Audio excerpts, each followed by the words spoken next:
Japon fais-moi peur, un podcast sur l'univers du Kaidan.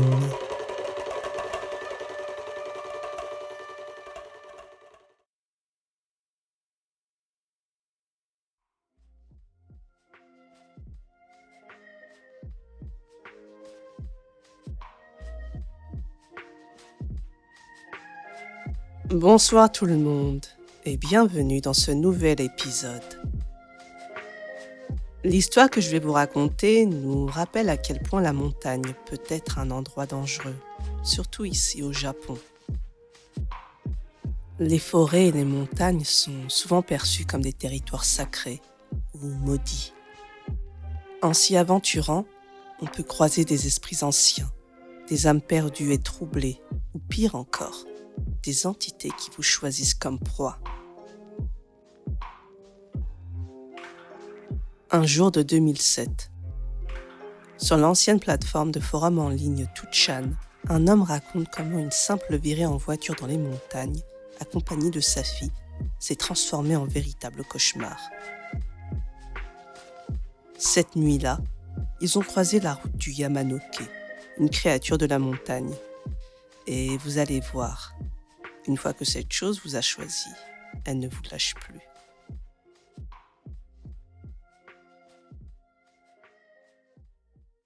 Épisode 57. Le Yamanoke.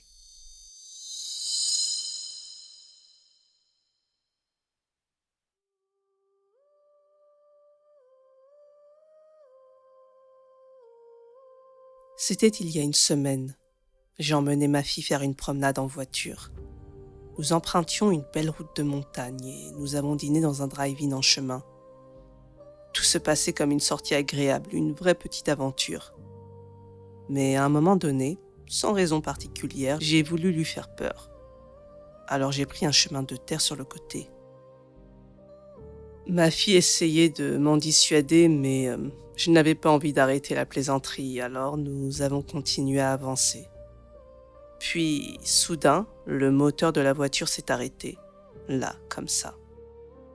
Nous étions au fin fond des montagnes, sans réseau pour nos téléphones portables. Et bien entendu, je ne m'y connais pas en mécanique. Ma fille et moi étions complètement désemparés. Il aurait fallu des heures pour retourner à pied au drive-in où nous avions dîné. Alors nous avons décidé de rester dans la voiture pour la nuit et de marcher jusqu'au drive-in le lendemain matin. La nuit est tombée et le froid s'est installé dans la voiture. Vous savez, la nuit, dans les montagnes, on n'entend rien. Parfois, le vent souffle et les arbres bruissent, mais c'est tout. Dans cette ambiance, le temps passait lentement. Et ma fille s'est endormie sur le siège passager. J'ai alors fermé les yeux, pensant m'endormir moi aussi. Mais j'ai entendu quelque chose. C'est étrange de m'en souvenir maintenant, je ne sais pas si c'était une voix ou un son. Ten-su Metsu. Ou peut-être était-ce Kensu Metsu.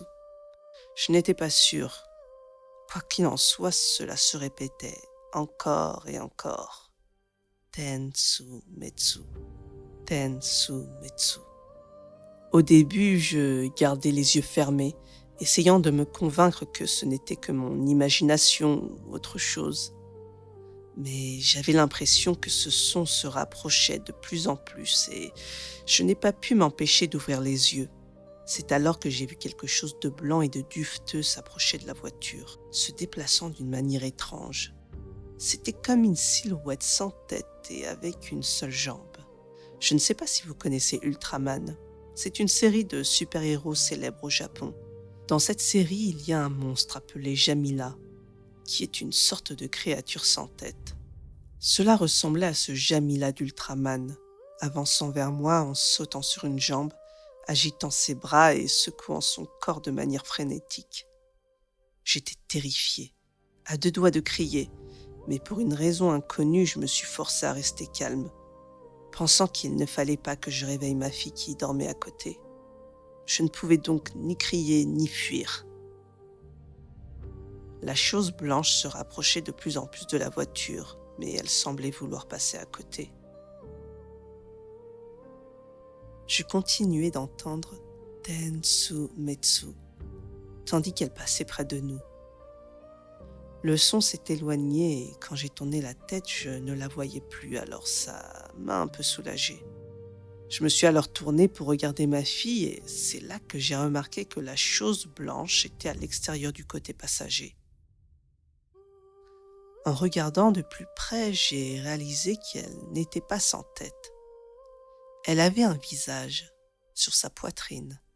Elle me souriait d'une manière horrible, un sourire si effrayant que je n'aime même pas m'en souvenir. J'avais peur, mais au-delà de ça, j'étais en colère qu'elle se rapproche de ma fille. Alors j'ai crié « Pars d'ici !» Dès que j'ai crié, la chose a disparu et ma fille s'est réveillée en sursaut. J'ai cru qu'elle avait été réveillée par mon cri, alors j'ai essayé de m'excuser. Mais elle marmonnait « Je l'ai compris, je l'ai compris, je l'ai compris, je l'ai compris, je l'ai compris, je l'ai compris, je l'ai compris, je l'ai compris. » J'avais un mauvais pressentiment. Alors j'ai essayé de quitter cet endroit et j'ai redémarré le moteur. Un miracle s'est produit et cette fois le moteur a démarré. J'ai fait demi-tour à toute vitesse. Ma fille marmonnait toujours à côté de moi. Je voulais arriver le plus vite possible dans un endroit habité, alors j'ai roulé sans m'arrêter. Et enfin, j'ai aperçu les lumières de la ville. Alors que je me sentais soulagée, j'ai remarqué que le murmure de ma fille avait changé. Avant, c'était « je l'ai compris, je l'ai compris », mais maintenant elle répétait « Tensu Metsu ». Et son visage était différent, je ne l'avais jamais vu comme ça. J'ai compris que c'était une urgence et bien que c'était la pleine nuit, je me suis précipitée vers le temple le plus proche. Je pouvais voir de la lumière dans le bâtiment voisin où vivent des moines. J'ai sonné à la porte, traînant ma fille avec moi. Un homme qui ressemblait à un moine est sorti et avant même que je puisse dire quoi que ce soit, il a vu ma fille et m'a immédiatement dit « Qu'avez-vous fait ?» Quand je lui ai raconté que nous étions dans la montagne et que j'avais vu une chose étrange, il a eu un air dépité et a simplement dit qu'il était désolé. Puis il a commencé à réciter un genre de mantra tout en frappant l'épaule et le dos de ma fille. Le lendemain matin, le moine m'a dit « Votre fille semble être possédée par un Yamanoke. » Les Yamanoke sont des créatures qui rôdent dans les montagnes et sont connues pour posséder les jeunes filles et les femmes. La possession est contagieuse, donc si une autre femme est proche de la personne possédée, le Yamanoke peut passer à l'autre. Le moine a ajouté que si la possession continuait au-delà de 49 jours, ma fille resterait ainsi pour le reste de sa vie et qu'elle ne redeviendrait jamais ce qu'elle était. Il a continué en disant qu'il s'occuperait de ma fille et qu'il tenterait de chasser le Yamanoke. J'ai appelé ma femme avec le moine et nous avons réussi à la convaincre tant bien que mal. On nous a alors dit que ma fille ne pourrait pas rentrer à la maison avant que le Yamanoke ne soit complètement expulsé. Cela fait 1 semaine et elle est toujours avec le moine. Je vais la voir chaque jour, mais elle ne semble plus être ma fille.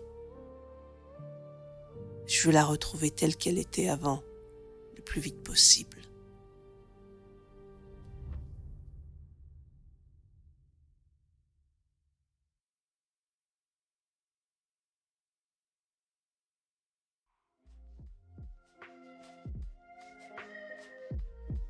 Oshimai. J'espère que cette histoire vous a plu. Alors je n'ai pas grand-chose à ajouter si ce n'est un conseil. Ne jouez jamais à faire peur, surtout en montagne, car un jour, c'est peut-être vous qui vous ferez piéger à votre propre jeu.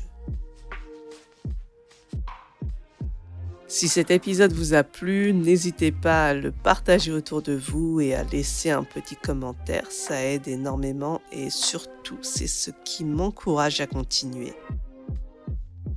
Je vous rappelle aussi que le serveur Discord Japon fait-moi peur est toujours ouvert si vous avez envie de discuter, partager vos impressions ou simplement échanger avec d'autres auditeurs et moi-même. Et puis, il y a le site internet du podcast où je vous propose un peu de lecture, des histoires courtes, des articles sur les films que je recommande et bien d'autres choses à venir. Et surtout, merci de m'avoir écouté, merci de donner de votre temps au podcast. Sur ce, je vais vous laisser et je vous dis à très bientôt sur Japon fait-moi peur pour plus d'histoires d'horreur japonaises.